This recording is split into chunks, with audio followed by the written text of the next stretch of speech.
집에 돌아와서 문을 닫는 순간 이런 생각이 들지 않으셨나요? 사람을 만나고 왔는데 왜 더 피곤하지? 친구를 만나도 그렇고 가족을 만나도 그렇습니다.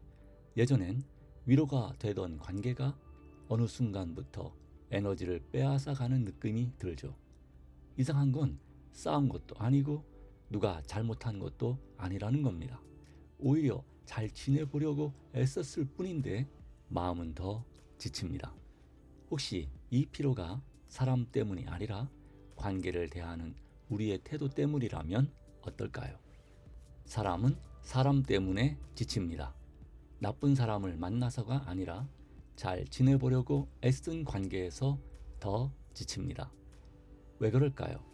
첫째, 우리는 관계의 기대를 너무 많이 합니다. 저 사람은 이 정도는 해줘야 하고 나는 이 정도는 참아야 한다고 서로에게 보이지 않는 기준을 올려놓습니다. 기대가 높아질수록 관계는 편해지지 않고 점점 긴장됩니다. 둘째, 인정받고 싶은 마음이 과해졌습니다. 좋은 사람으로 보이고 싶고 싫은 소리 듣고 싶지 않아서 관계에 필요한 것보다 더 많은 에너지를 씁니다. 그러다 보면 관계는 가까워지기보다 먼저 피곤해집니다. 셋째, 감정을 숨기는 데 익숙해졌습니다. 서운해도 괜찮은 척, 불편해도 아무렇지 않은 척 하다 보니 말보다 먼저 표정과 말투가 지칩니다.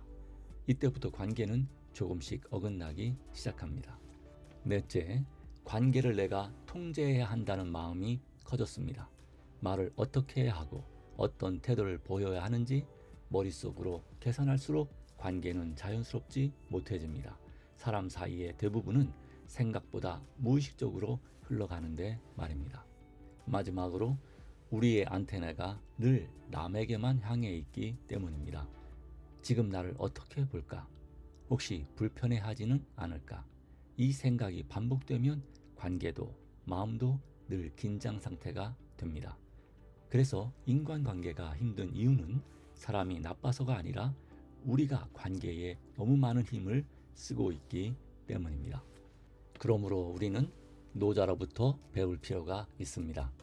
도덕경에서 성인은 무의로서 일을 처리하고 말하지 않는 가르침을 행합니다. 이 성인은 윤리적으로 완벽한 사람을 뜻하지 않습니다. 어원적으로 보면 성인은 귀가 밝은 사람, 즉 보통 사람들이 감지하지 못하는 미세한 흐름과 기운을 먼저 알아차릴 수 있는 사람입니다. 그래서 성인은 자기 기준으로 세상을 재단하지 않습니다. 자기 생각을 앞세워 억지로 밀어붙이지도 않습니다. 만물의 근원, 만물의 참됨, 만물의 그러함을 꿰뚫어 보고 그 흐름을 따라 자유롭게 물 흐르듯 살아가는 사람. 그가 노자가 말한 성인입니다. 이 성인의 삶의 태도를 설명하는 말이 바로 무위입니다. 무위란 행위가 없음입니다. 그러나 이것은 아무것도 하지 않고 가만히 앉아있는 상태를 말하지 않습니다. 노자가 말한 무위는 이런 것들을 하지 않는다는 뜻입니다. 인위적인 행위, 과장된 행위, 자기중심적인 행위, 부산하게 설치는 행위, 억지로 하는 행위, 남의 일에 간섭하는 행위, 함부로 나서는 행위, 즉 부자연스러운 모든 행위를 하지 않는 것, 그것이 무위입니다.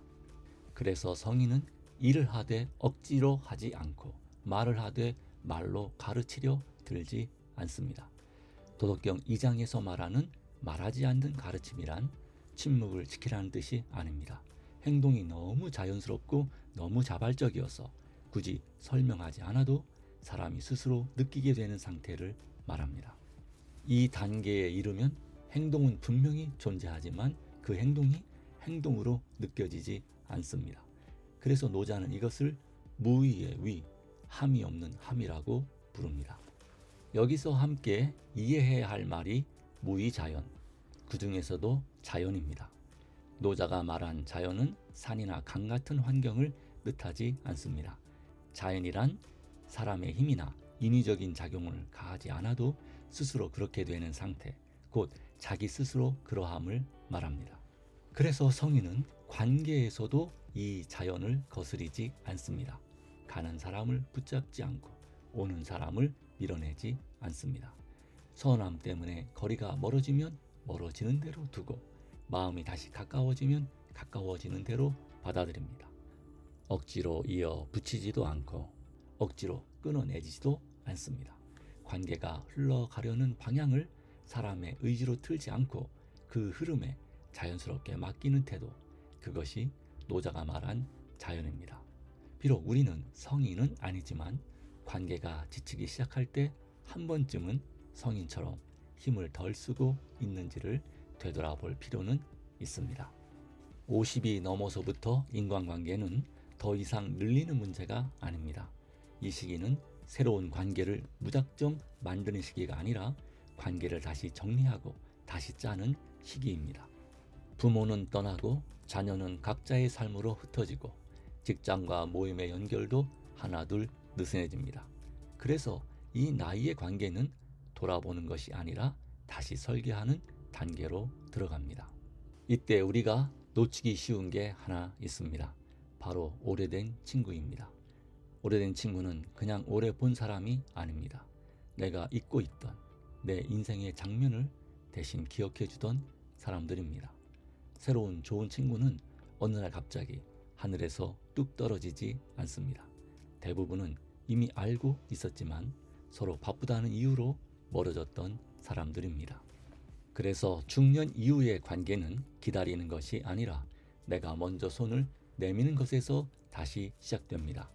안부 한마디, 짧은 전화 한 통, 작은 메시지 하나, 관계는 멀리서 찾는 것이 아니라 가까운 곳에서 다시 복원되는 것입니다. 좋은 관계를 오래 유지하는 사람들을 보면 공통점 하나 있습니다. 사람을 대할 때 항상 깨어 있다는 점입니다. 지금 이 대화에서 내가 너무 참고만 있는 건지 아니면 나만 말하고 있는 건지 그 균형을 계속 살핍니다. 한쪽으로 기울면 마음은 바로 불안해집니다. 관계는 맞추는 쪽도 밀어붙이는 쪽도 결국 지치게 되어 있습니다. 두 번째는 관계 안에서 경쟁하지 않는 태도입니다. 누가 더 옳은지, 누가 더 많이 가졌는지, 누가 주도권을 쥐고 있는지를 따지기 시작하면 그 순간부터 관계는 숨이 막힙니다. 자기 속을 먼저 챙기지 않고 상대를 조정하려 들지 않는 사람은 아이러니하게도 가장 당당해 보입니다. 그 당당함은 말솜씨가 아니라 자기 실력에서 나옵니다. 부단히 자신을 갈고 닦고 남이 쉽게 흉내낼 수 없는 자신만의 무언가를 가진 사람은 관계에서 힘을 과하게 쓰지 않습니다. 그래서 사람들을 가장 편안하게 만들고 그 결과 자연스럽게 존중을 얻게 됩니다. 세 번째는 감정에 솔직해지는 용기입니다. 불편한데 말하지 않고 싫은데 웃고 서운한데 삼키다 보면 마음속에 감정의 찌꺼기가 쌓입니다. 이 찌꺼기가 쌓일수록 관계는 자연스럽지 못해지고 사람은 점점 피곤해집니다. 친구들 앞에서 슬프면 울어도 됩니다. 괜찮은 척 하지 않아도 됩니다. 내 감정을 숨기지 않는 동시에 친구의 감정도 살펴 조심스럽게 받아줄 때 관계는 깊어집니다. 네 번째는 사과와 칭찬을 아끼지 않는 태도입니다. 자존감이 높은 사람일수록 상대가 잘했을 때 기꺼이 박수를 칩니다. 칭찬한다고 내 자리가 낮아지는 것이 아니니까요. 오히려 사람 사이의 공기가 부드러워집니다. 그리고 내가 누군가에게 상처를 줬다면 늦추지 말고 사과해야 합니다. 사과는 패배가 아니라 관계를 살리는 선택입니다. 마지막으로 관계를 너무 의식하지 않는 것입니다. 관계를 잘 맺어야겠다고 의식할수록 말은 어색해지고 표정은 굳어집니다.